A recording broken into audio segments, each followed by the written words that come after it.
à partir de 2006 et que les jeunes, pas seulement les jeunes des quartiers, vont le connaître. Mais finalement seulement dans le sens de bête, bouffon. Hein, on ne va pas retrouver en fait ce sens du client d'un dealer, qui est essentiellement en fait un sens qui est encore connu par les jeunes des quartiers à cette époque-là, en 2008. Voilà, donc vous voyez les différentes... donc ça c'est sur les résultats, donc vous voyez les différents pics. Hein, vous voyez le pic de 2003 et le pic de 2006.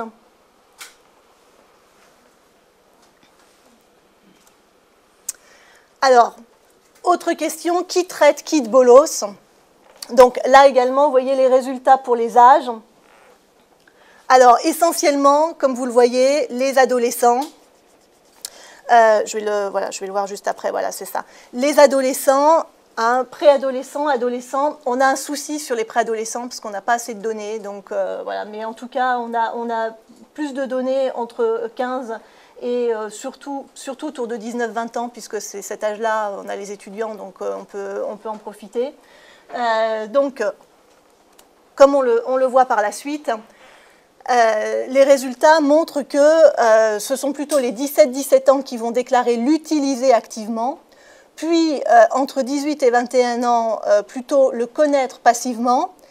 Entre 22 et 25 ans, c'est-à-dire fin des études, on va dire, rentrer dans la vie active, il y a vraiment une chute de sa notoriété. Pour 26-30 ans, quasi, enfin voilà, vraiment une connaissance encore un tout petit peu, mais quasi nulle.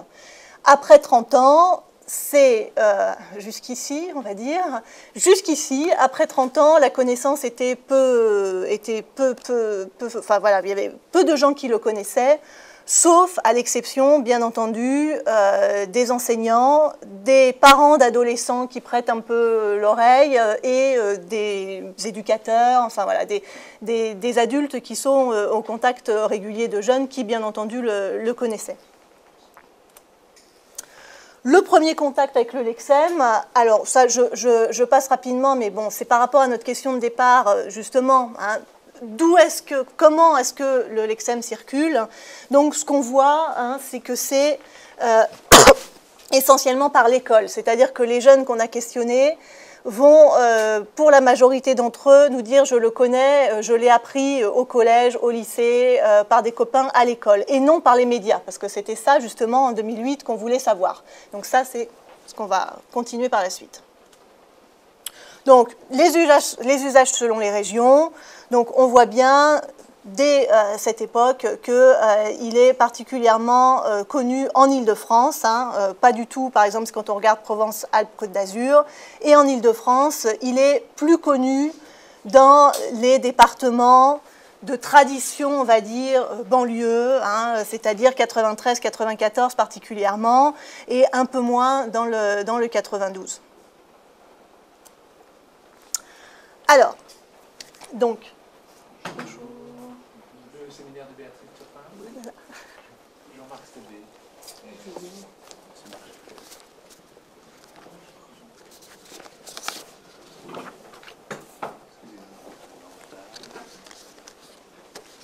J'en profite pour faire passer pour la suite. Et... Voilà. Ouais, ça va, mais encore 5 minutes, c'est vrai? Je vais aller vite, mais bon, vous pourrez regarder. Donc, je vous distribue les résultats. Donc, c'est-à-dire là, maintenant, on est à la 3e phase. Je sais pas. J'aurais dû en faire passer de l'autre côté. Alors, je vous ai expliqué, donc je vais aller assez vite sur la fin. Donc, vous allez voir dans l'exemplier, pas un exemplier, c'est plutôt un polycopier avec les deux tableaux récapitulatifs des enquêtes, donc 2008-2009 et 2009-2010, c'est-à-dire la troisième phase de notre étude, qui consiste, comme je vous l'ai expliqué, à comparer pour le même lieu l'évolution, on va dire, tous les ans. Donc, par rapport au thème de cette journée, pour nous, le noyau, c'est les étudiants de la fac de Créteil que je questionne chaque année. Donc, j'ai fait 3 ans de suite. J'arrive à avoir à peu près 100, ça dépend, entre 80 et 120 étudiants par an qui répondent au questionnaire. puis la périphérie proche, donc Paris. Alors là, c'est plus mélangé puisque c'est des étudiants qui viennent de régions parisiennes, on va dire, à la fois certains des quartiers et d'autres pas. La périphérie nord, Compiègne, ça c'est très spécial puisque c'est une école d'ingénieurs, c'est l'UTC, donc il y a à la fois une université, mais qui, comme c'est sur concours, c'est des jeunes de toute la France, donc ça donne une bonne idée de sa connaissance en France en général. Et puis, alors, donc pour cette première étape, on a donc la périphérie sud, ça j'ai pas dit, Nice, tous les ans, puisqu'on a une collègue d'Alena qui est maître de conf, et Toulon, on a une opportunité, puis d'autres terrains, Yzeure dans l'Allier et Saint-Denis de la Réunion. Donc, vous pouvez regarder les résultats. Alors, je vais comparer avec la suite. Donc là, l'idée, c'est que Créteil, c'est le noyau, et que, comme vous le voyez sur les tableaux, c'est à Créteil que les jeunes le connaissent activement. Puis après, on va arriver, donc, par exemple sur Paris, sur une utilisation plutôt passive. Et dès qu'on quitte la périphérie proche, les jeunes déclarent... ils sont peu nombreux à le connaître, sauf dans le cas, si on demande un petit peu plus, quand on avait fait les entretiens à Nice en particulier, sauf dans le cas où ces jeunes ont de la famille, donc en région parisienne, le connaissent voilà, par le biais de la région parisienne.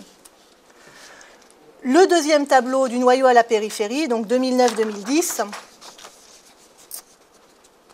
Donc ça, ce sont les derniers résultats qui viennent de tomber de questionnaires. En fait, j'aime bien aussi donner... donc de questionnaires qui ont été diffusés il y a un mois. Donc qu'est-ce qu'on remarque? C'est que donc les dernières tendances, au niveau du noyau de Créteil, il est quand même de plus en plus connu. Vous voyez, on monte entre 56,7 jusqu'à 59,3%. Donc en tout cas, il n'y a pas cette chute à laquelle on s'attend, elle n'est pas encore là. Et une autre tendance pour Créteil qui est très... là, qui n'est pas encore complètement analysé, mais qu'on voit bien, c'est que le sens tend à s'uniformiser, c'est-à-dire que même à Créteil, c'est-à-dire même les jeunes des quartiers, parce que c'est vraiment le cas pour 90% d'entre eux, vont dire que c'est un con, un bouffon, voilà. C'est-à-dire qu'on ne retrouve plus du tout, par rapport à 2008, l'essence de blanc, l'essence du client qui se fait arnaquer lors d'une transaction de drogue. Pour Nice, donc, comme je donne vraiment les tendances, il y a une tendance intéressante, comme vous le verrez, c'est qu'ils le connaissent. Là, c'est en train de... Il y a eu vraiment un grand bond, hein, comme vous le voyez, entre 2009 et 2010, puisque quand vous regardez non, l'année dernière, ils étaient 87,5% à dire qu'ils ne le connaissaient pas, et là, cette année, seulement 21,6%. Donc, évidemment, tout est à remettre, il faut regarder le nombre d'étudiants, etc. Mais en tout cas, ils sont de plus en plus nombreux à le connaître. Pourquoi? Parce que, donc c'est juste la dernière phase rapide, parce qu'à partir de 2009, il y a eu une quatrième phase de l'évolution de Bolos, qui a été la reprise médiatique. Et justement, c'est là qu'il y a la question de sa stigmatisation.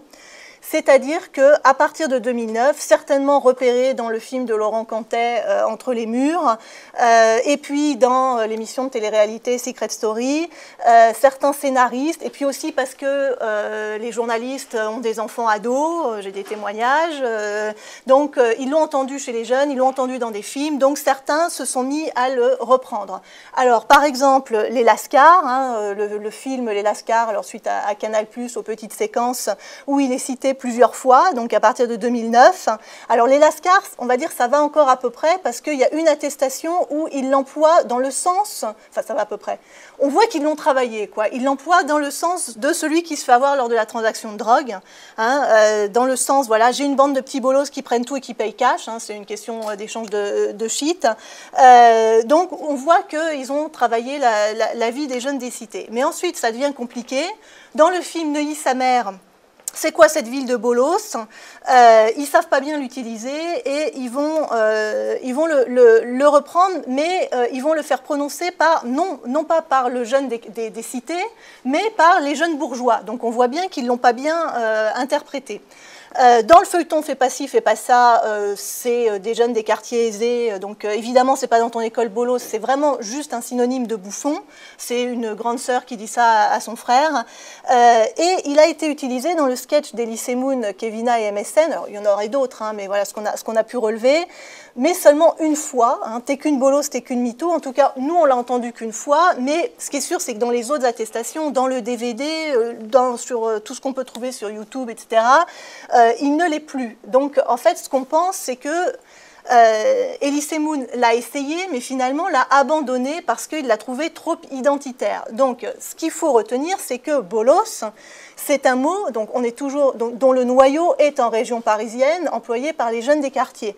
Donc, ce n'est pas un synonyme de parfait de bouffon, et son emploi médiatique, hein, finalement, depuis 2009, dans des scénarios, etc., on ne l'a plus retrouvé puisque on pense que les scénaristes l'ont abandonné justement parce qu'il y avait trop une stigmatisation de ce lexème derrière bolos. Et c'est pas, on ne peut pas dire à Nice, bon, il est de plus en plus connu, certainement, certains nous ont répondu grâce aux médias, justement grâce à ce type de film, etc. Mais on peut s'attendre hein, à ce que, alors ça c'est plutôt une conclusion, mais on peut s'attendre en tout cas, ce qui ne soit pas adopté par les jeunes hors de région parisienne. Donc, on peut s'attendre, là, on pense qu'on est vraiment au pic haut de son emploi. En conclusion, ça, alors, on a également, donc, on a fait aussi une étude, on l'a comparé avec Buzz, parce que ça, on trouvait ça intéressant, dans le sens où bolos, c'est vraiment ce qu'on peut appeler un boom néologique, comme j'ai dit au départ, hein, en 2006. C'est-à-dire que c'est un mot qui est parti des jeunes et qui a été tardivement repris par les médias, contrairement à Buzz, où on peut parler vraiment d'un boom médiatique, et il est repris par les jeunes des quartiers, par les rappeurs, seulement là, hein, depuis quelques mois. Il y a aussi, alors ça c'est une des grandes idées dernièrement, en particulier avec les questionnaires des jeunes de Compiègne, la question de l'ouverture, de l'opacité au néologisme, c'est-à-dire que ça dépend aussi des jeunes. Donc on a amélioré notre questionnaire, on leur demande aussi si, puisque là on est un peu plus sur la question des médias, on leur demande s'ils regardent souvent la télé, Internet, etc., puisqu'on a remarqué aussi que ça dépend des étudiants. Les étudiants de Compiègne qui sont dans une école d'ingénieurs, la plupart, quand je pose cette question, la plupart n'ont pas la télé, n'écoutent pas forcément la radio, alors pourtant je faisais un cours de médias avec eux. Donc il faut aussi tenir compte du profil, hein, bien sûr, des personnes qui répondent.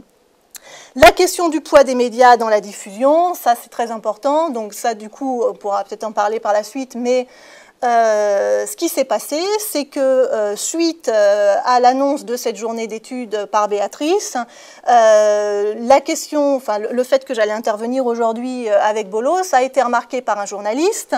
Ça a fait boule de neige, donc on a eu on a eu un petit retentissement, on va dire ça comme ça, plus ou moins heureux. Faut dire, il y a eu des choses très heureuses, des choses beaucoup plus malheureuses. Hein, ça nous a vraiment posé la question justement de notre place dans tout ça. Là, pour cette question-là, le fait qu'il y ait eu plusieurs articles sur bolos ces derniers jours, bien évidemment, ça aide à sa diffusion. Voilà, c'est évident que les résultats, si on fait repasser des questionnaires prochainement, les résultats seront autres. Et il y a un rôle des médias à prendre en compte dans tout ça. Alors non seulement là avec les scénaristes, et puis après une certaine médiatisation. Voilà, on sait que ce type de mots, les médias, les journalistes en sont assez friands, etc. Bon, donc ça c'est quelque chose qui nous préoccupe beaucoup. Donc la diffusion de bolos, c'est en effet à voir ces prochains mois, ces prochaines années, on va dire. Donc là, comme je vous l'ai dit, vraiment, les résultats les plus intéressants sont ceux de Créteil. Pour l'instant, il est connu par, allez, je dirais, il y en a deux qu'on dit qu'ils ne connaissaient pas, mais allez, on va dire 98% des jeunes de Créteil pour l'instant. Là, vraiment, il est à son apogée, il a un succès pour l'instant extraordinaire, mais il est quand même de moins en moins identitaire pour les jeunes, c'est-à-dire qu'ils le connaissent, mais bon, je ne pense pas qu'ils l'emploient tout aussi régulièrement qu'à une certaine époque, donc on va voir sa circulation. Est-ce qu'il va être amené à vieillir et puis finalement peut-être à disparaître ou à passer vraiment dans l'argot commun des jeunes? Ça, c'est la suite de l'histoire. Merci.